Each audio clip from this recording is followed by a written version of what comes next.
mendapatkan lensa kontak RGB dari material yang generasi lebih baru, yaitu menggunakan material terbuat dari fluorosilikon akrilat, ya.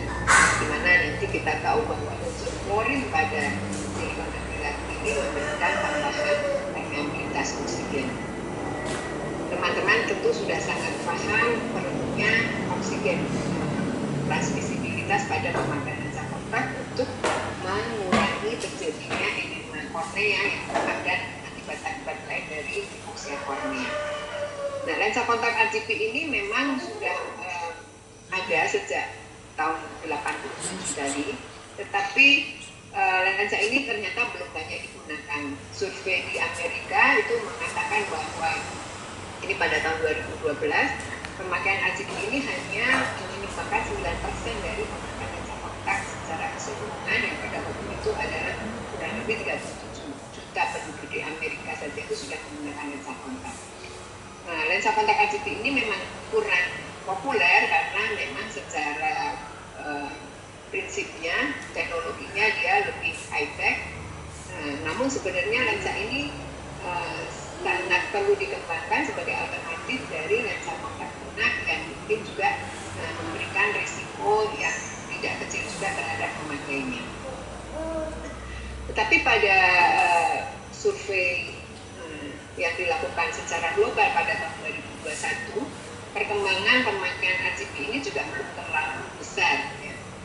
Jadi di beberapa negara yang disurvei, penggunaan RGB lensa kontak ini bervariasi dari 40% sampai dengan hanya kecil, mungkin ini 1 atau 2%, sehingga secara rata-rata kurang lebih RGB ini digunakan sebanyak 14% dari seluruh pengguna lensa kontak. Dibandingkan dengan penggunaan lensa kontak jenis yang lain, lensa ini masih tentu saja masih sangat kurang. Nah, kalau dari material lensa kontak sendiri, teman-teman juga sudah mengenal, mungkin ini diingatkan kembali ada 3 tipe. Tipe pertama adalah hard yang terbuat dari polimetil mitra-akrilat. Ini material pertama, dan sekarang sudah tidak digunakan lagi untuk dipakai oleh penggunanya atau oleh pasien. Mungkin ada beberapa lensa trial yang terbuat dari MMA karena dia lebih durable, ya. Tetapi sebelum digunakan dia harus dilakukan dulu perendaman menggunakan materialnya. Kemudian yang kedua dikembangkan adalah lensa kontak lunak terbuat dari bahan plastik seperti gel, tentu nyaman dipakai, tetapi ada risiko di balik tersebut. Dan yang ketiga adalah lensa kontak gas permeable. Ini terutama terbuat dari fluorosilikon akrilat.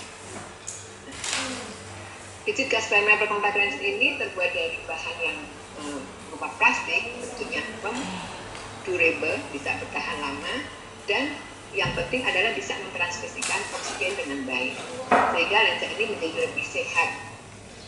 Lebih sehatnya antara lain selain transmuskuler oksigennya juga tidak mengandung air, sehingga dia tahan atau resist terhadap deposit.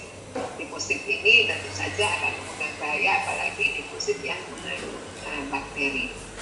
Dan RGB ini mudah dibersihkan dan didesinfeksi, dan keringnya juga mudah, lebih tahan lama dibandingkan dengan lensa kontak lunak. Dan secara optik, lensa RGB ini memberikan koreksi penglihatan yang lebih baik karena bentuknya yang stabil. Material dari lensa kontak RGB ini pertama adalah dari silikon akrilat. Kopolimer ini jauh lebih stabil dibandingkan generasi awal, yaitu yang menggunakan silikon